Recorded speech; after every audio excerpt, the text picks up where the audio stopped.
श्री कृष्णा बच्चों, कैसे हैं आप सब। आज अपन पढ़ेंगे क्लास 7th का पार्ट 3 हिमालय की बेटियां। अभी तक मैंने उन्हें दूर से देखा था। बड़ी गंभीर, शांत, अपने आप में खोई हुई लगती थी। कौन खोई हुई लगती थी? जो नदियां हैं वो अपने आप में खोई हुई सी, गंभीर, शांत और अपने आप में खोई हुई सी लगती थी। संभ्रांत महिला की भांति वे प्रतीत होती थी। ऐसे लगता था जैसे कोई संभ्रांत महिला जो है उसके समान वो लग रही थी। उनके प्रति मेरे दिल में आदर और श्रद्धा के भाव थे। माँ और दादी, मौसी और मामी की गोद की तरह उनकी धारा में डुबकियां लगाया करता। लेखक नागार्जुन अपने से कह रहे हैं कि माँ की और दादी की, मौसी और मामी की गोद की तरह है।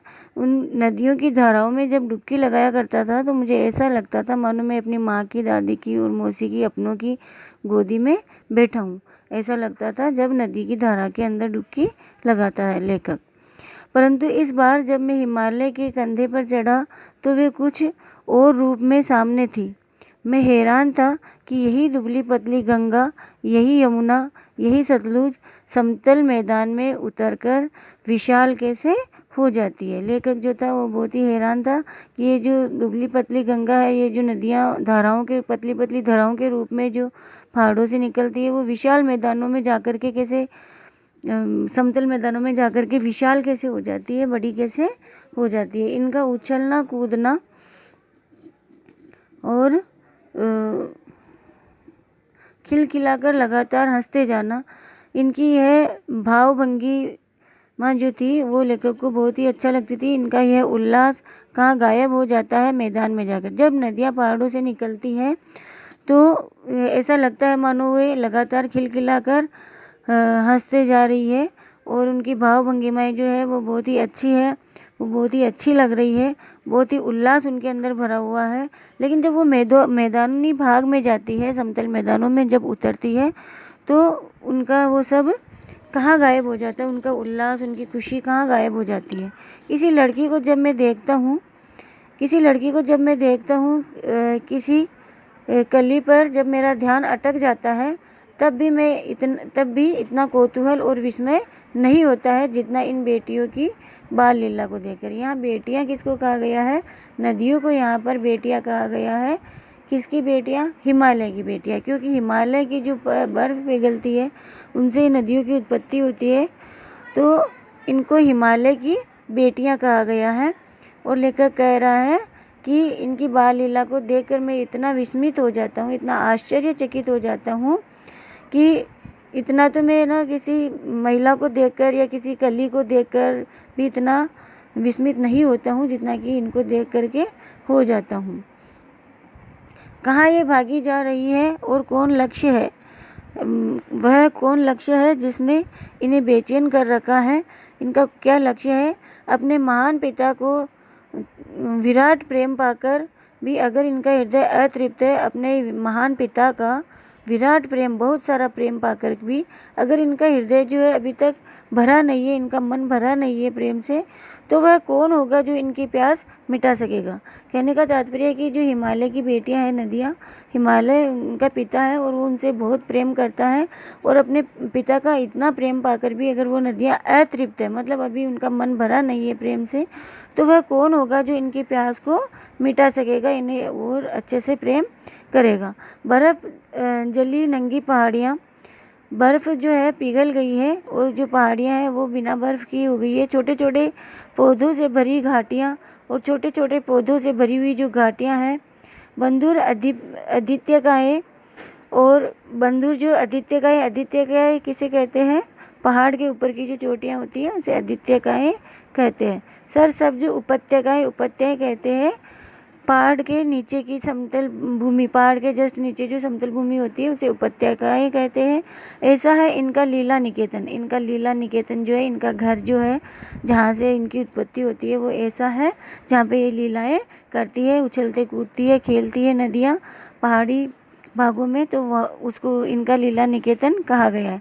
खेलते खेलते जब ये जरा दूर निकल जाती है तो देवदार, चीड़, सरी, चिन्नार, सफ़ेदा, केल, के जंगलों में पहुंचकर शायद इन्हें बीती बातें याद करने का मौका मिल जाता है। ये सब पेड़ों के नाम है, देवदार, चीड़, सरो, चिनार, ये सब सफ़ेदा, ये केल, ये क्या है, जंगलों में जो पेड़ है उन पेड़ पौधों के नाम है।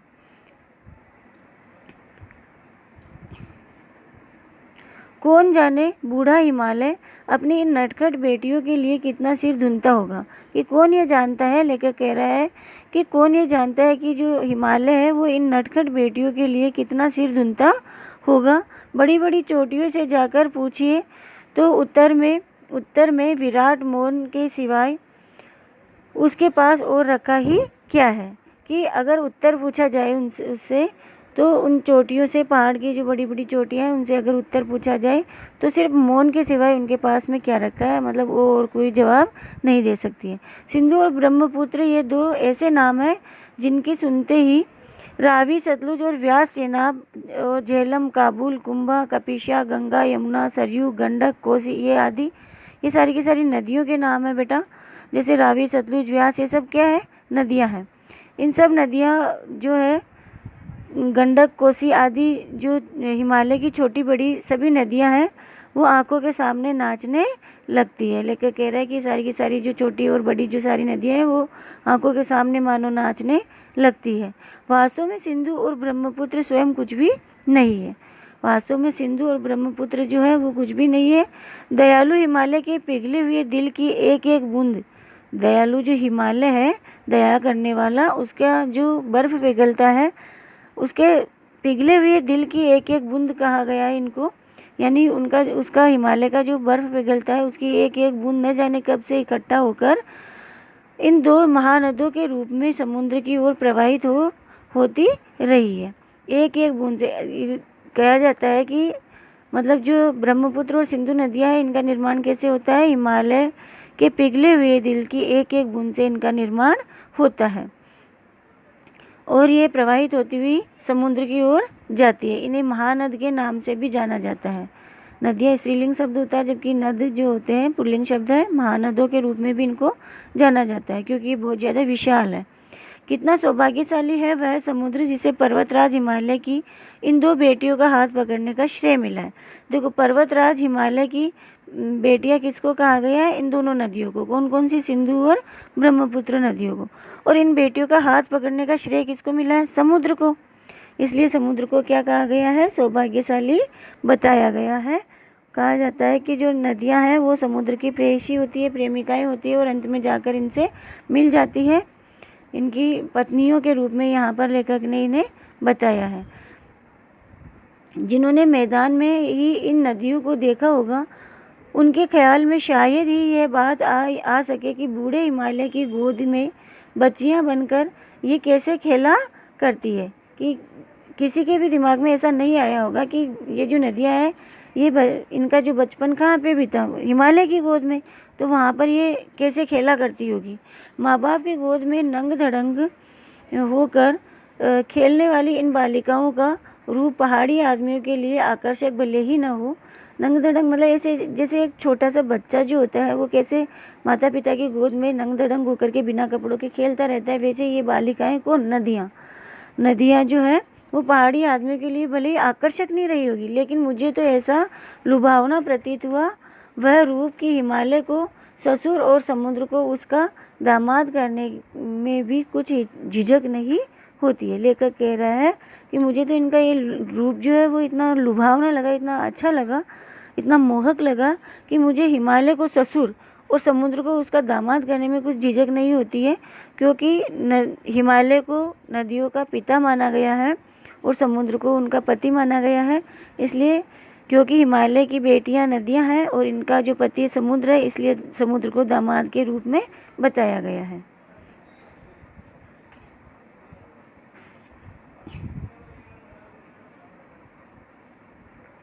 कालिदास के विरही यक्ष ने अपने मेघदूत से कहा, वेत्रवती यानी बेतवा नदी को प्रेम का प्रतिदान देते जाना।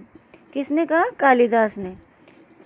कालिदास के विरही यक्ष ने, कालिदास ने अपनी कथा के अंदर, अपनी कहानियों के अंदर जो विरही यक्ष था उसने अपने मेघदूत से कहा कि वेत्रवती यानी बेतवा नदी को प्रेम का प्रतिदान देते जाना, उसे प्रेम का आशीर्वाद देते जाना, दान देते जाना। तुम्हारी ये प्रेयसी तुम्हें पाकर अवश्य ही प्रसन्न होगी। इससे क्या होगा कि बेतवा जो नदी है वो तुम्हारी प्रेयसी तुम्हें इसको पाकर के बहुत ही प्रसन्न होगी। ये बात इन चंचल नदियों को देखकर मुझे अचानक याद आ गई और सोचा कि शायद उस महाकवि को भी नदियों का सचेतन रूपक पसंद था। वो भी चाहते थे कि इनका जो रूपक है वह सचेतन, इन्हें एक नारी के रूप में चित्रित किया था। किसने? कालिदास ने। कालिदास ने भी नदियों को एक नारी के रूप में, सचेतन रूप में, चेतन रूप में चित्रित किया था। दरअसल जो भी कोई नदियों को पहाड़ी घाटियों और समतल आंगनों के मैदानों में जुदा जुदा शक्लों में देखता है, जुदा जुदा मतलब अलग अलग शक्लों में देखेगा, वह इसी नतीजे पर पहुँचेगा। काका कालेलकर ने नदियों को लोक माता कहा है। काका कालेलकर ने नदियों को क्या कहा है? लोक माता। किंतु माता बनने से पहले यदि हम इन्हें बेटियों के रूप में देख ले तो क्या हर्ज है? लेखक नागार्जुन कहते हैं कि नदियों को लोक माता माना गया, माता माना गया है। सदियों से इसे माता माना जा रहा है, नदियों को माता मानते हैं अपन सभी, लेकिन इनको बेटियों के रूप में पहले अपन देख ले तो इसमें क्या हर्ज है। और थोड़ा आगे चलिए, इन्हीं में अगर हम प्रेयसी की भावना करें तो कैसा रहेगा कि इनको अपन समुद्र की प्रेयसी माने, प्रेमिका या पत्नियां माने, किसकी? समुद्र की, क्योंकि ये अंत में जाकर मिलती किससे है? समुद्र में मिलती है।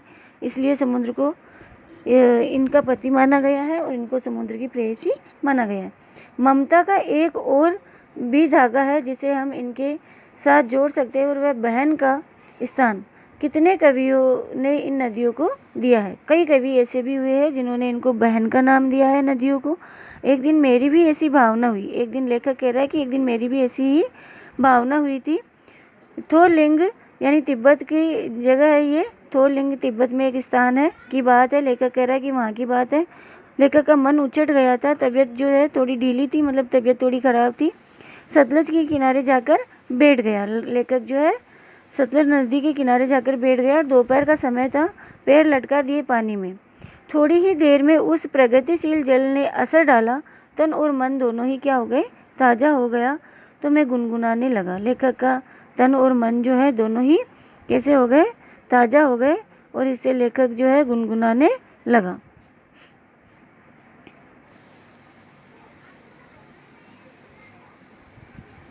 अब लेखक जो है क्या गुनगुनाने लगा? लेखक इन पंक्तियों को अपने मन में वहाँ पे बैठे बैठे सतलज में पाँव डुबो करके गुनगुनाने लगा कि जय हो सतलज बहन तुम्हारी। यानी लेखक के मन में भी एक बहन की भावना आई सतलज नदी के प्रति। इसी को उजागर कर रहे हैं, इसी को बता रहे लेखक अपने को कि सतलज नदी के लिए बहन की जो भावना मेरे मन में उत्पन्न हुई और जो पंक्तियाँ उन्होंने बोली वो ये है, जय हो सतलज बहन तुम्हारी, लीला अचरज बहन तुम्हारी। कि यह सतलज बहन तुम्हारी जय हो और तुम्हारी लीला जो है वो आश्चर्यजनक है। हुआ मुदित मन हटा कुमारी, और तुम्हारे जल को स्पर्श करते ही मेरा मन जो है मुदित हो गया, प्रसन्न हो गया। और मेरी खुमारी जो है, मेरे अंदर जो बीमारी थी या जो आलस भरा हुआ था, जो मेरी तबीयत ठीक नहीं थी, वो बिल्कुल सही हो गई है। मेरा मन जो है तंदुरुस्त हो गया है। जाऊँ मैं तुम पर बलिहारी, ये सतलज बहन मैं तुम पर बलिहारी जाता हूँ, मैं तुम्हारे ऊपर न्योछावर होता हूँ। तुम बेटी है बाप हिमालय, तुम तो बेटी हो और ये हिमालय जो है तुम्हारा पिता है। चिंतित पर चुपचाप हिमालय, ये जो तुम्हारा पिता है हिमालय तुम्हारे लिए बहुत ही चिंतित है लेकिन बिल्कुल चुपचाप है। प्रकृति नटी के चित्रित पट पर, इस प्रकृति रूपी नटी के चित्रित पट पर, इस बोर्ड पर, प्रकृति के बोर्ड पर अनुपम अद्भुत छाप हिमालय, हिमालय की जो छाप है वो अनुपम है और अद्भुत है। जय हो सतलज बहन तुम्हारी, कि ये सतलज बहन तुम्हारी जय हो। अनुपम अद्भुत छाप हिमालय, इस प्रकृति रूपी नटी के ऊपर, बोर्ड के ऊपर तुम्हारी हिमालय की जो छाप है वो बहुत ही अनुपम है, अद्भुत है और बहुत ही अच्छी है। जय हो सतलज बहन तुम्हारी, ये सतलज बहन तुम्हारी जय हो। इस तरह से अपना ये पाठ यहीं पर जो है पूरा हुआ है। अब अपन इसके प्रश्न उत्तर करेंगे। ये नागार्जुन ने लिखा है, ये एक निबंध है जो नदियों को लेकर के लिखा गया है कि हिमालय की बेटियां नदियों को नाम दिया है लेखक ने यहाँ पे। अब देखो पहला जो प्रश्न है अपना, यह है कि लेखक किस भाव से नदियों में डुबकी लगाता है। एक कुछ 1-2-3 प्रश्न है जो मैंने अपने मन से बनाए हैं यहाँ पे। इसके बाद में अपन पुस्तक के प्रश्न भी ज़रूर करेंगे, तो आप देखिए लगातार। लेखक किस भाव से नदियों में डुबकी लगाता था? तो लेखक नदियों को दादी, माँ, मौसी, नानी, मामी की गोद की तरह मानकर उनकी धारा में डुबकी लगाता था।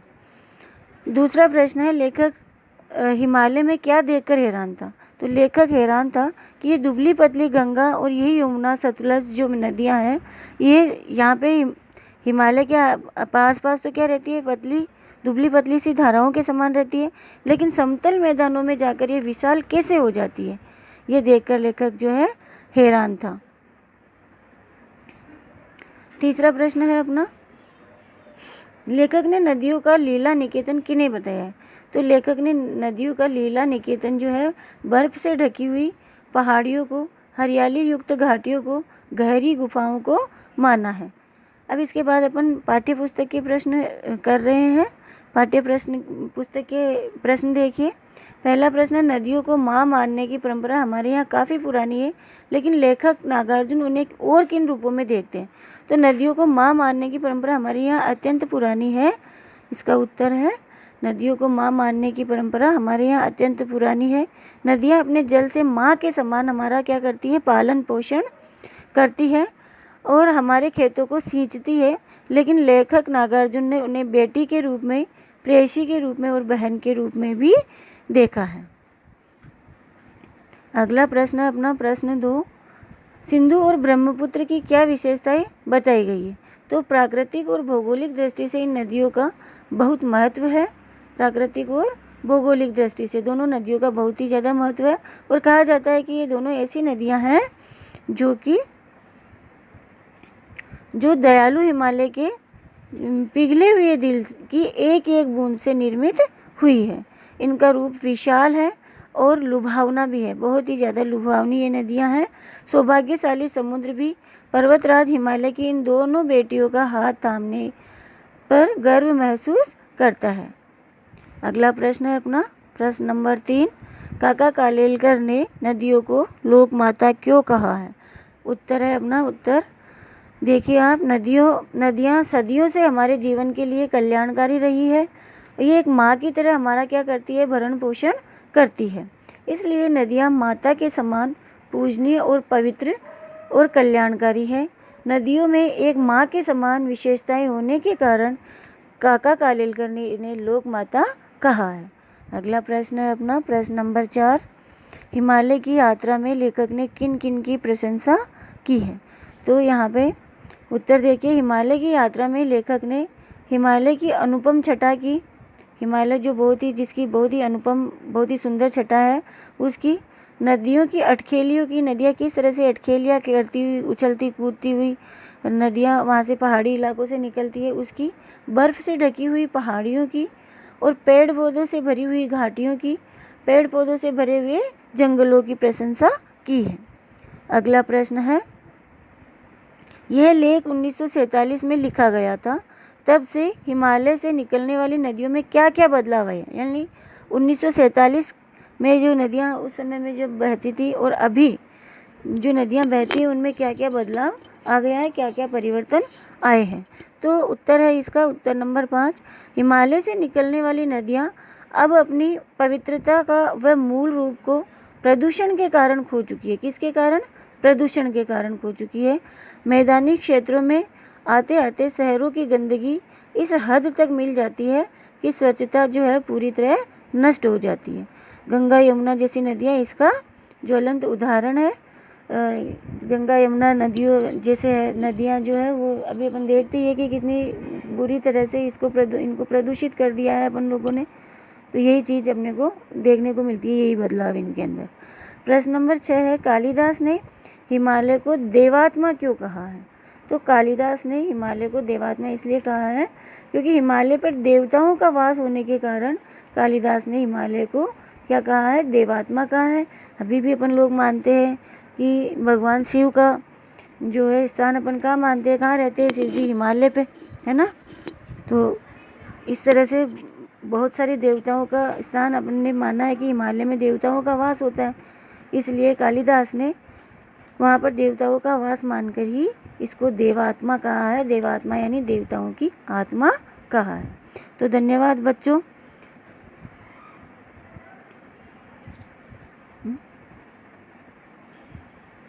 अब अपना इसी के साथ ये अपना इस पार्ट का ये पार्ट कंप्लीट हो गया। इसके प्रश्न उत्तर भी हो गए हैं।